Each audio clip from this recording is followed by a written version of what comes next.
Hello, today I would like to discuss Project Vengeful Zebra. But before we get into it, I gotta ask you a question. When you were young, did you ever have a teacher that just didn't seem right? As if the teacher was not from this world? Well, you're not alone. Project Vengeful Zebra puts the player in the role of an elementary student, who like us, believes his teacher is an alien, and unlike you and me, he plans to prove it. In this dark, humor-filled stealth survival horror game, you must collect evidence during class while being mindful not to get caught by the creepy alien teacher.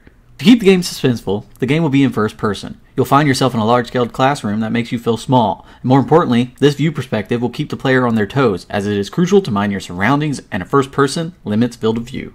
Some of the actions the player will need to do while moving about the classroom is locating items that can be used to help you distract the teacher.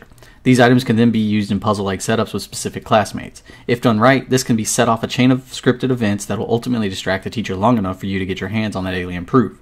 One example is that when the player finds a broken pencil. He places the broken pencil on the fellow classmate's desk. When the NPC sees that the pencil is broken, he'll get up and go to the sharpener. This will cause a fair amount of noise and draw the attention of the teacher. Some of the other actions that the player may take are shooting spitballs, throwing stuff such as paper airplanes, hiding, and interacting with the classroom pet.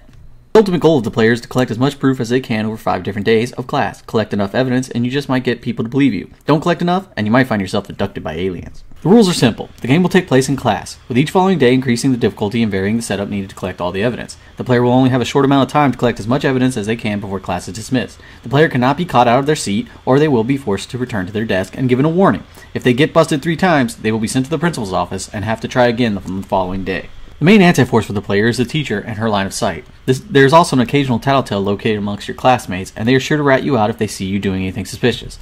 Lastly, time will always be looming over the player as you move carefully and with purpose to get your hands on the clue. Some of the decisions the player will make is how they choose to move towards each clue, as the game will allow the player to move freely about the room. The path they choose to make may lower or increase the difficulty of getting a clue. There will also be choices in the setups that you use. Using the right setup at the right time can make the world of difference, and choosing the wrong path at the wrong time can get you busted.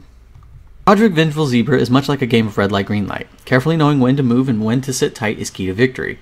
It also lends comparison to the stealth survival horror game Hello Neighbor, due to the use of similar mechanics like avoiding enemies' line of sight and using distractions to draw them away. What makes Project Vengeful Zebra different is in its puzzle-like setups mechanic, having the right item in the right place at the right time in order to set off a chain of events, much like a Rube Goldberg machine. One instance of gameplay puts a clue on the teacher's desk at the front of the room. After the player notices the pattern of movement from the teacher, he can take a direct route and use timing to grab the clue, or maybe the player can move quickly up to the empty desk while the teacher isn't moving and take a seat. Wait for the teacher to turn around and she doesn't notice him. But the player knows that she may catch on if he stays there too long in the wrong seat, so the player uses a spitball shooter to draw the attention of the teacher. He grabs the clue and makes his way back to his desk.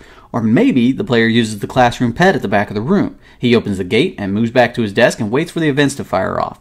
While the teacher's distracted, he makes his move. Some of the risks that may accompany the project are in the choice to go with a first-person perspective. While it does align with the theme of the game, it could add too much difficulty when it comes to minding your surroundings. A simple solution would be to focus on a solid HUD that relays pertinent information to the player at all times, without being too obstructed. A good example of this would be Skyrim's Stealth Meter, where an eye icon slowly opens as you become noticed and fully opens when you are in plain view. Another important factor is the creation and use of 3D model NPCs. The game will need a variety of child NPCs that will need to be animated and created with theme in mind. To help mitigate the risk of a team with little experience in this, we will look to outside sources such as the Asset Store and possibly 3D modeling / art students. I hope you enjoyed this quick overview of Project Vengeful Zebra. Thank you for your time.